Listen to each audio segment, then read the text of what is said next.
Bienvenidos oyentes de Radio Sefarad, estamos en las noticias comentadas por Jorge. ¿Qué hay? ¿Qué tal, Alejandro? Vamos ahora con los titulares. Según informes no oficiales, el ataque de la aviación israelí al norte de Alepo, en Siria, contra instalaciones iraníes, produjo 7 muertos. Según Pompeo, el reconocimiento de la soberanía israelí sobre los altos del Golán acercará la paz entre Israel y los palestinos. El líder de Hamás sale de su escondite y asegura sobre las ruinas de su oficina que la ocupación israelí recibió el mensaje. Las últimas encuestas en Israel otorgan más escaños al Likud de Netanyahu que al partido opositor Cajol Labán de Gantz. Estos son los asuntos de hoy aquí en las noticias. En la segunda parte les hablaremos de la agenda cultural. Ahora lo hacemos del Observatorio Sirio de Derechos Humanos, una ONG que tiene su sede en Londres, pero con una amplia red de activistas en el terreno, elevó a 7 la cifra de muertos en el ataque en el norte de Alepo atribuido a la Fuerza Aérea Israelí. Según el informe, los fallecidos eran integrantes de las fuerzas iraníes y de las milicias chiitas fieles a Teherán. Hasta el momento no se ha recibido confirmación de otras fuentes. Tras el ataque atribuido a Israel, fue decidido el cierre del espacio aéreo sobre los altos del Golán por encima de los 5.000 pies. La noche del miércoles, la agencia oficial de noticias siria informó que las baterías antiaéreas del país abrieron fuego contra misiles hostiles israelíes, logrando interceptar varios de ellos. El sitio ya había sido atacado anteriormente. Según otros informes, el bombardeo aéreo israelí hizo blanco sobre depósitos de armas pertenecientes a las fuerzas iraníes, causando grandes explosiones. En el área de Alepo se registró un corte total del suministro de energía eléctrica como resultado del ataque. Sí, como explica la noticia, este es un sitio que ya había sido bombardeado por la aviación israelí, o se suponía que por la aviación israelí. Es una fábrica de armamento sofisticado de la Guardia Revolucionaria iraní y de otras fuerzas que son milicias chiitas al servicio de Irán. Y bueno, han vuelto a atacar, parece ser, porque si uno se fía también de las noticias oficiales sirias, fue nada más que un intento, y bueno, todo el mundo sabe que han oído las explosiones, pero no han comunicado, por ejemplo, los sirios no han comunicado que hayan muertos, entre otras cosas porque tendrían que decir que los que han muerto no son sirios y que estaban haciendo ahí unos iraníes en Alepo, no turistas iraníes necesariamente. Así que bueno, esto sigue y suma, porque en realidad ya hemos venido hablando estos días pasados del frente de Gaza, que estaba en una calma muy muy tensa, y también el norte pues tiene sus problemas.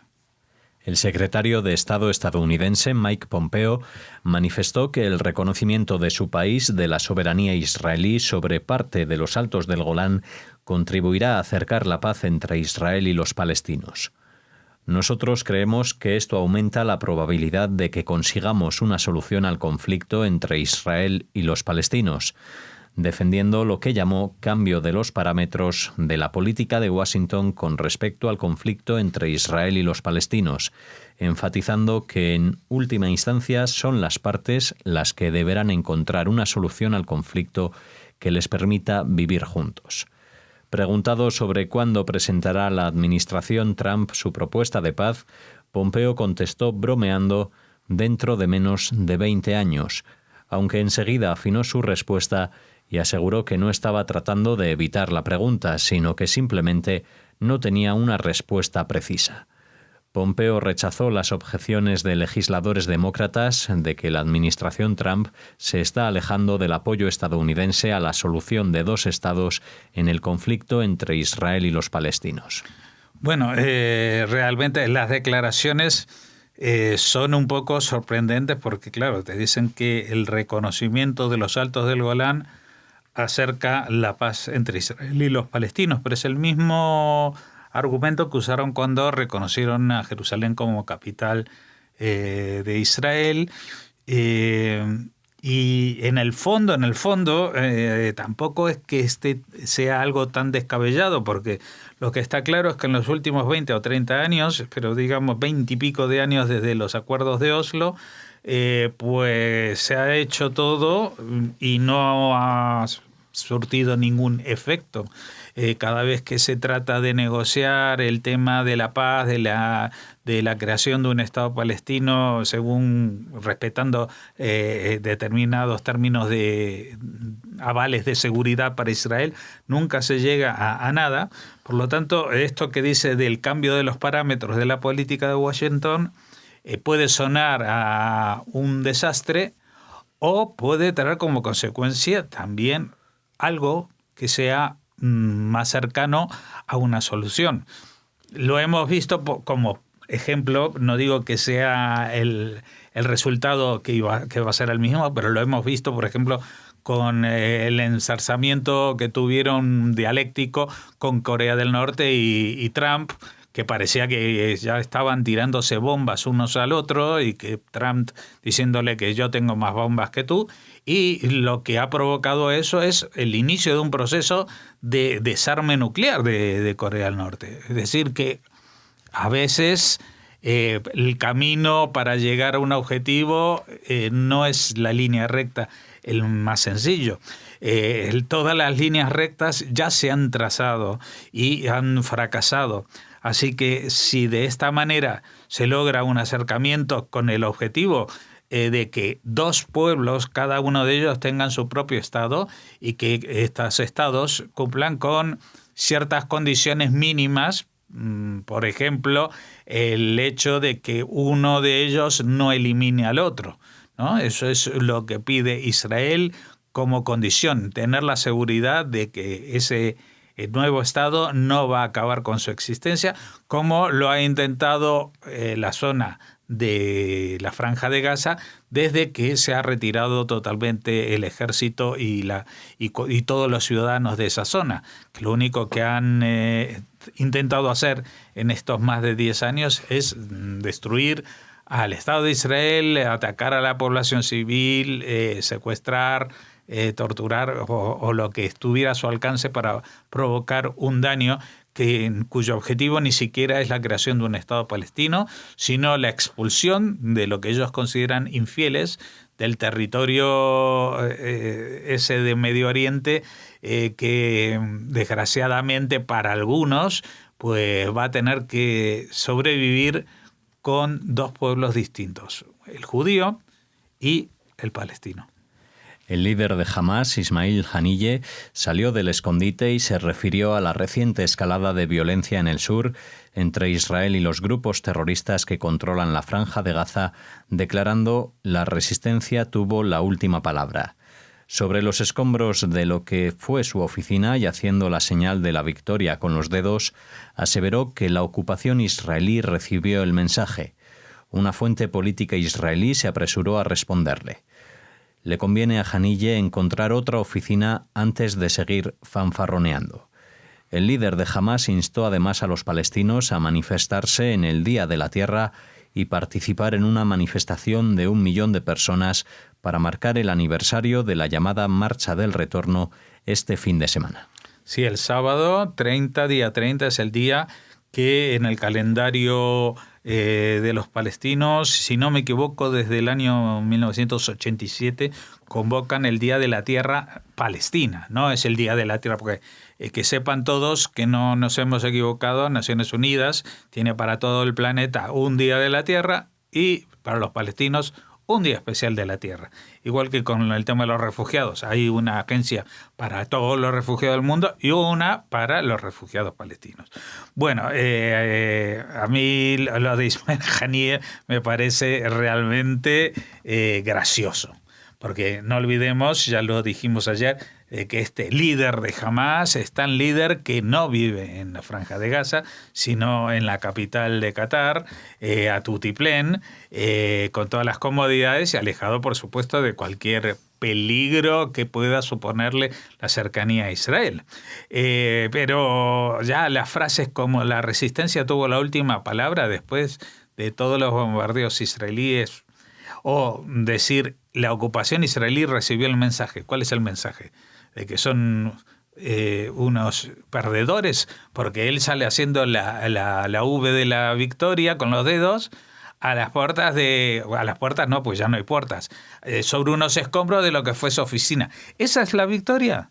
O sea, parece que en la mentalidad de este movimiento radical islámico llamado Hamas, el que te destruyan, el que te maten, el que te consigas que el otro se ponga de una respuesta violenta, pues ese es el objetivo y ningún otro más. Simplemente ese culto a la muerte que han desarrollado, y no solamente como venganza para matar al enemigo, sino también para conseguir ellos un lugar en el cielo, en el paraíso.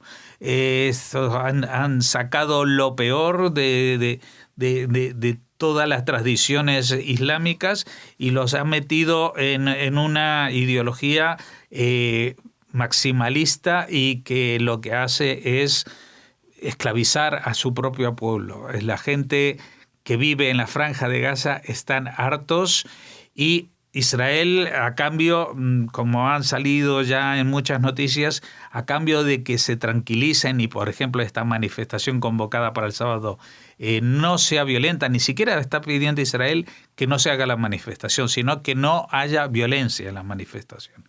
Y entonces Israel está ofreciéndoles una serie de aperturas del tránsito, de la entrada de mayor cantidad de camiones diariamente, la ampliación de la zona de pesca, etcétera, etcétera, pero no les interesa. Incluso electricidad gratuita durante no sé cuántas horas para que la población civil pueda acceder a estos servicios mínimos que se pueden llevar. Pero a los líderes de Hamas dicen que no quieren eso. Quieren, en realidad, que la población esté siempre al borde de la desesperación para poder mostrarse en los medios de comunicación como las víctimas totales y los pobrecitos a los que se oponen unas personas muy, muy malas que se llaman Israel, pero que en realidad lo que son es judíos.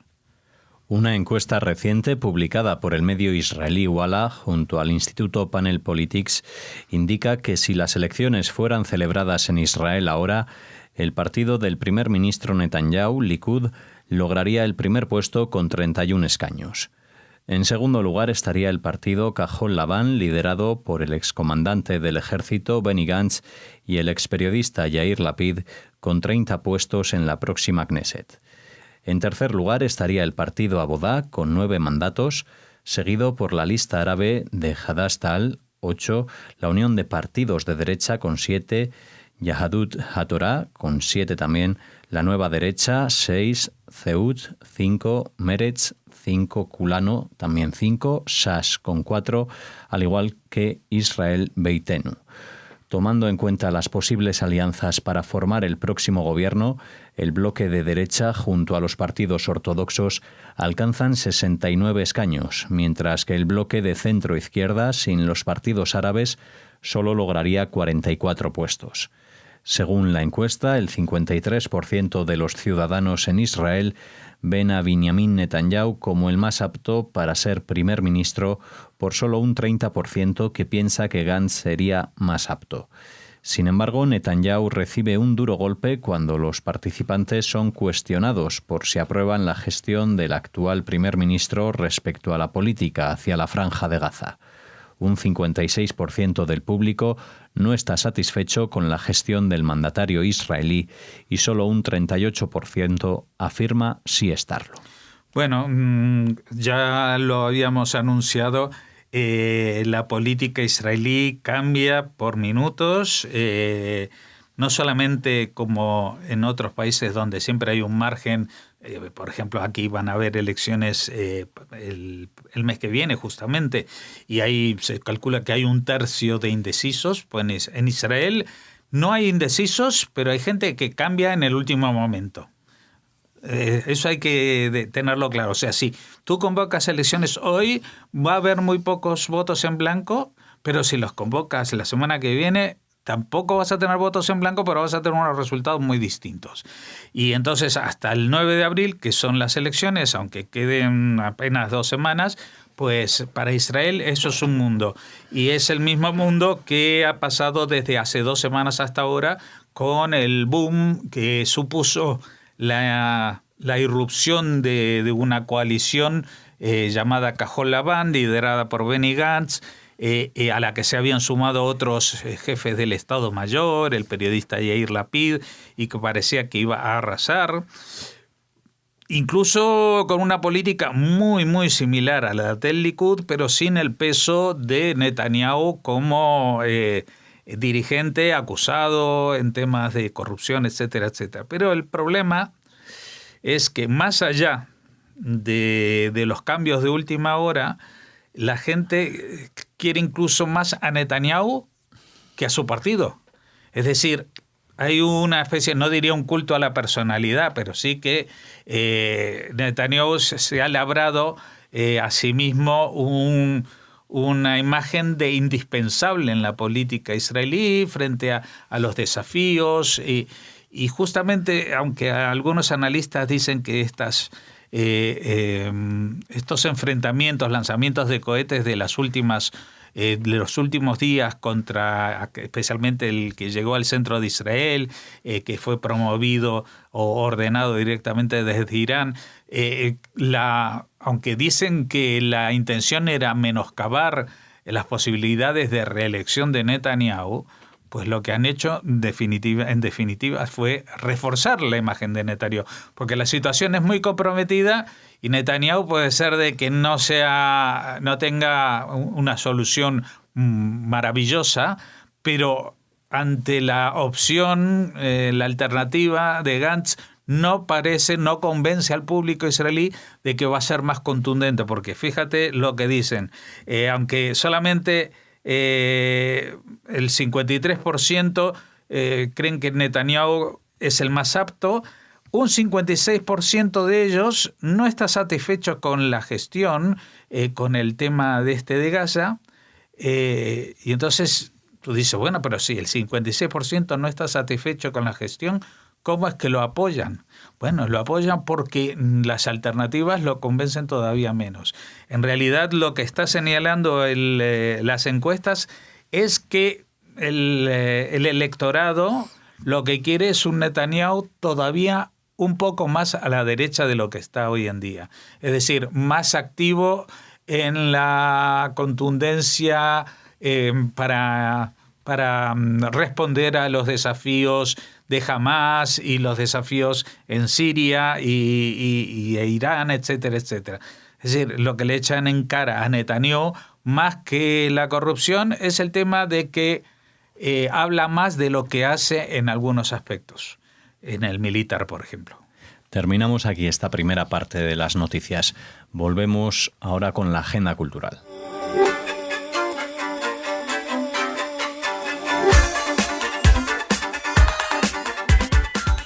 Bueno, y hoy tenemos una agenda cultural ya destinada al fin de semana.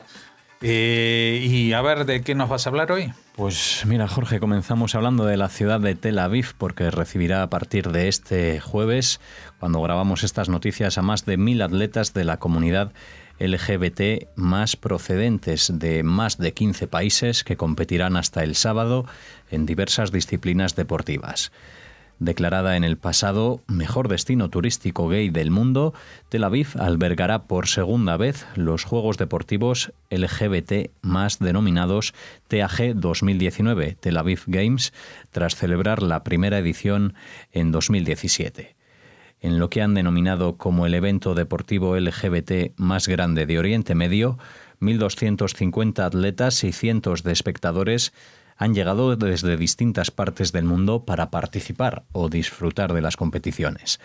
El programa deportivo incluye fútbol, baloncesto, natación, atletismo con pruebas de velocidad, voleibol, tenis y baile, este último para parejas del mismo sexo. Además, se celebrará el llamado Pride Run, una carrera del orgullo, con 2 distancias de 5 y 10 kilómetros en la costa del mar Mediterráneo y final con un picnic en un parque. La cita, que contará entre otros con participantes de países como España, Francia y Estados Unidos, tendrá también un aspecto social muy importante con múltiples actividades recreativas como cenas, fiestas, paseos por la ciudad y tours de bares.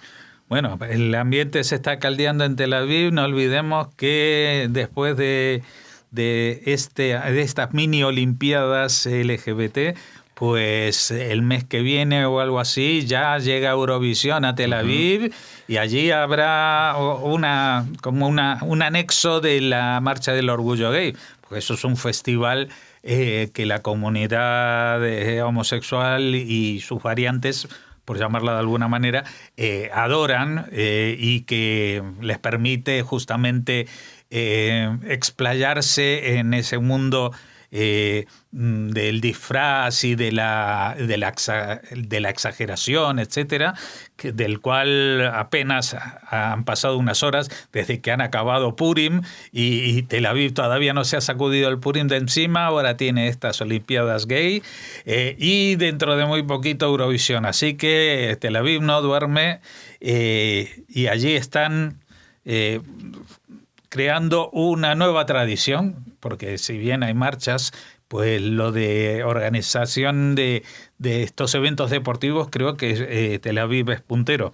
Y lo que llama la atención es que dentro de las categorías también se incluya el baile. Sí, lo curioso es que luego también tienen tours de bares, ¿no? Después del deporte, sí. Y hay que... Es deporte, pero deporte nocturno.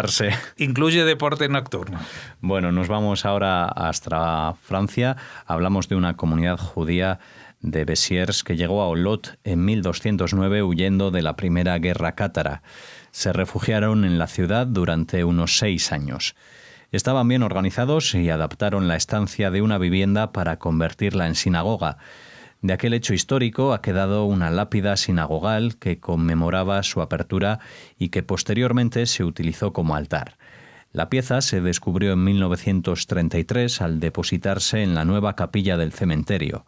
3 años más tarde se quemó y apareció la inscripción hebrea. A partir de los años 50 quedó depositada en el Museo Tresor de San Esteve.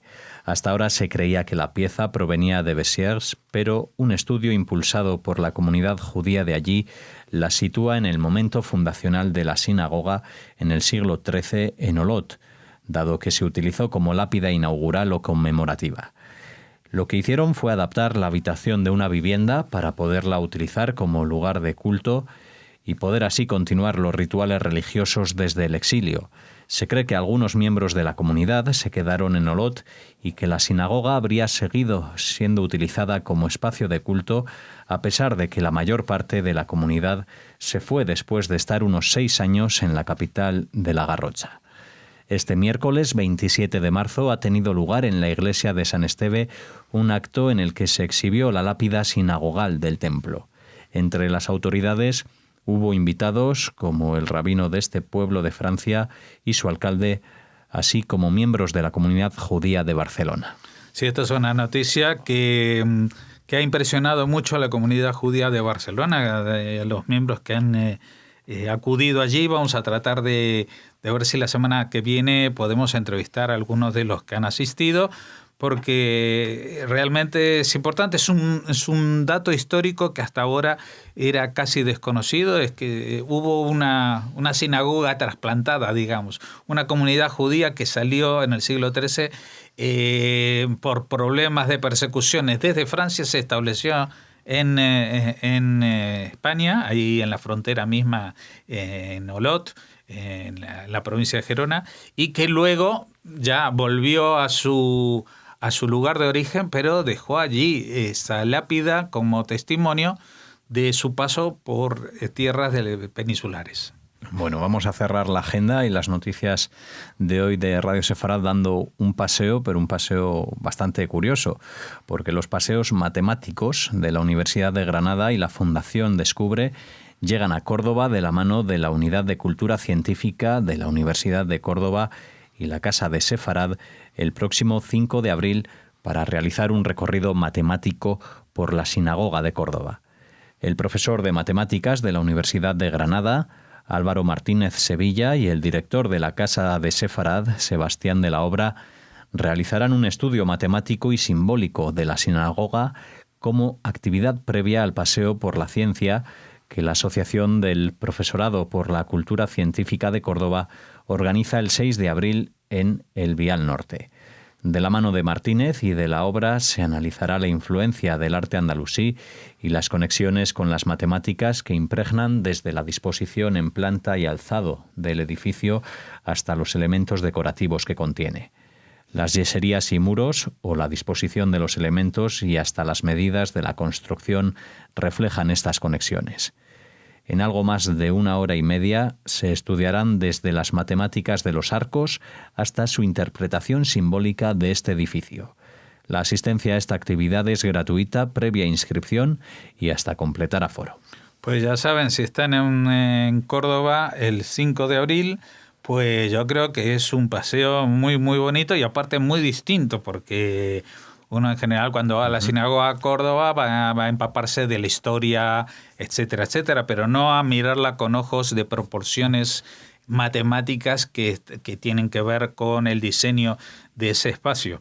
Y a mí también me llama la atención porque estos paseos están organizados por la Universidad de Granada y de Granada es nuestra colaboradora en el programa de Cero a Aleph, Matemáticas y Judaísmo, Amelia Muñoz García. Así que bueno, los números parecen estar en consonancia y recomendamos a todos este paseo por la Córdoba judía, no solamente desde el punto de vista turístico, sino científico. Y también les deseamos Shabbat Shalom. Nos despedimos ya hasta la próxima semana. Nos despedimos hasta la próxima semana.